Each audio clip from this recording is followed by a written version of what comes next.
I want to talk about how you actually practice pop music. Not the type of stuff I'm playing right now.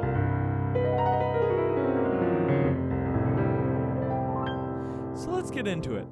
I think that practicing pop music is actually quite a different skill compared to jazz or classical, right?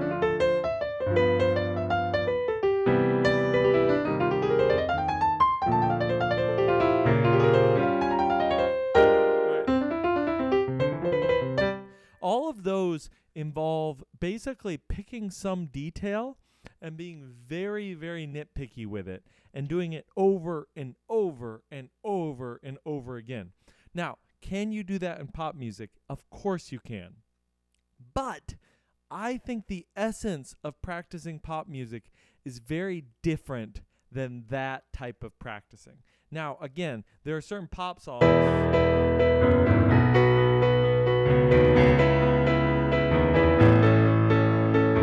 that you may have to practice those parts over and over again to get that hand general idea going. But again, that to me is not the essence of practicing pop music. So let me pick kind of a non-controversial pop song to use as this model. We're going to go back a little bit. Actually, no, we'll go forward. We're going to do the chorus of Die With a Smile.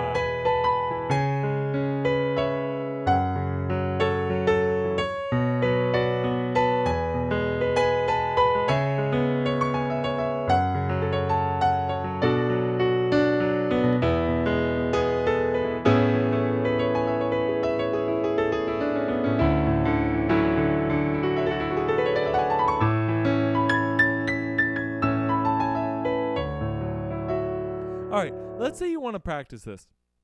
To me, it's really about variation and change. Now, what do I mean by that? I think what really makes you effective as a not classical, not jazz, pop pianist is the ability to do a lot of different things. And so something that I may do, and a lot of times I advocate for my students to do, is you basically start breaking down all the elements and you do them one at a time. So the first thing that I might do is I might try to do the chords. Right? 2, 5, 3, 6, B minor 7, E 7, C sharp minor 7, F sharp minor 7. And then I might do single note down here, chord up here.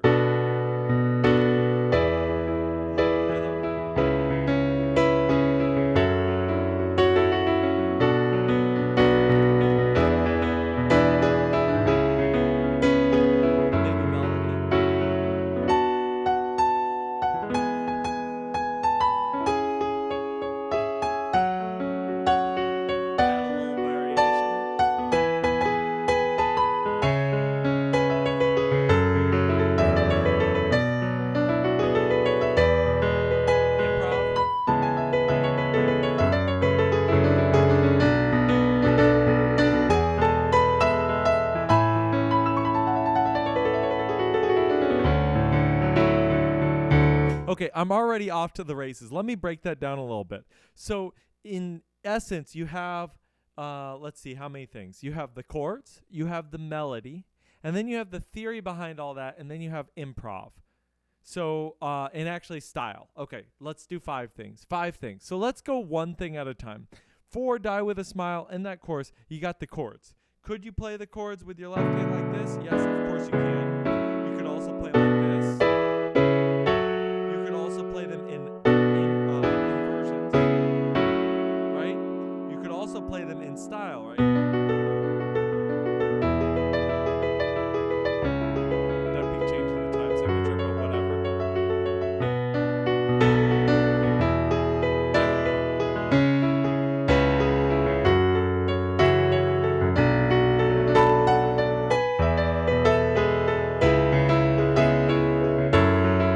A million different ways to play the chords. That's the chords. Now you get to the melody, right? And you could do some different variations on the melody. A lot of times I like to learn how to play the chords with the melody, right?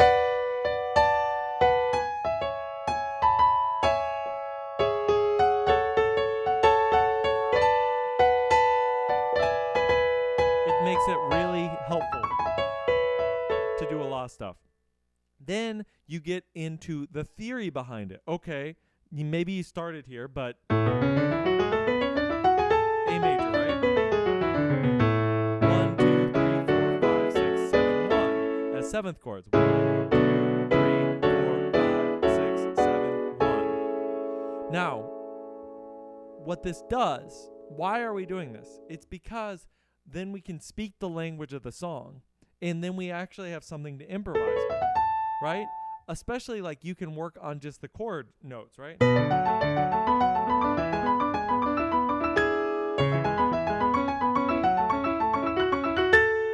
And you may go, that just sounds lame, that's just an exercise, but imagine that improvised.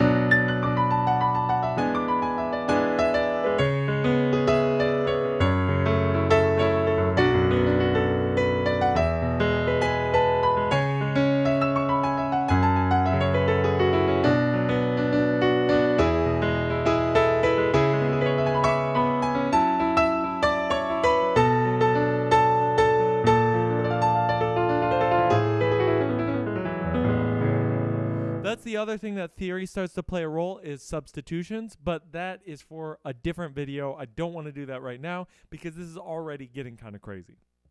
So that was the chords, that was the melody, that was theory.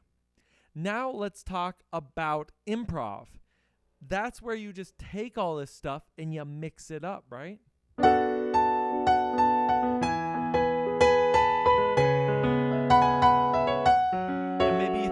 Some goats like the pentatonic scales.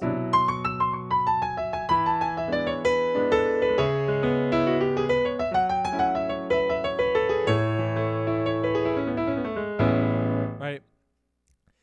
That finally gets us to this big last one, which is style.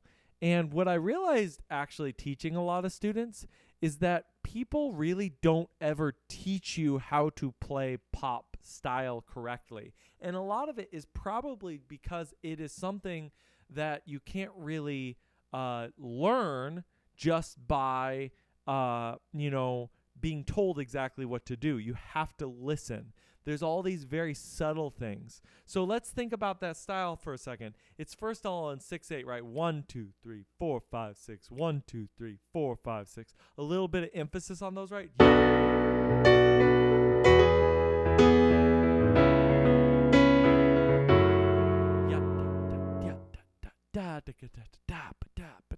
And then a little bit of syncopation, a little almost swing in those 16th notes. Very common in this type of style. What you can do actually is you can just practice on the chords or a single note and feel that rhythm, right?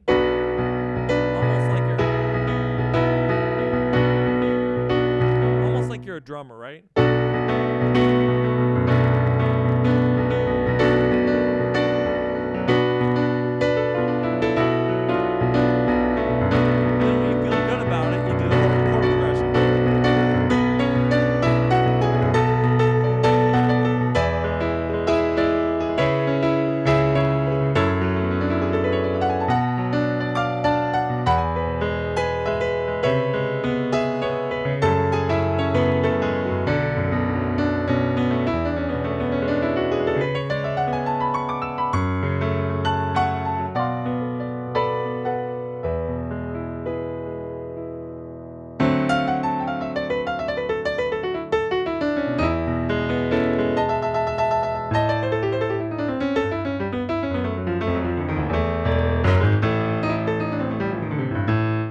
Don't think that's ever how Die With a Smile's ended, but it ended that way today.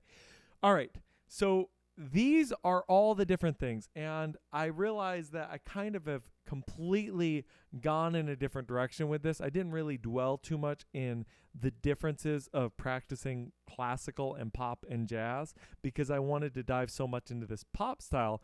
But I think you will notice the differences, especially if you come from more of a classical or jazz background. I feel like so much of that is trying to do the same thing over and over again so you get really good at it.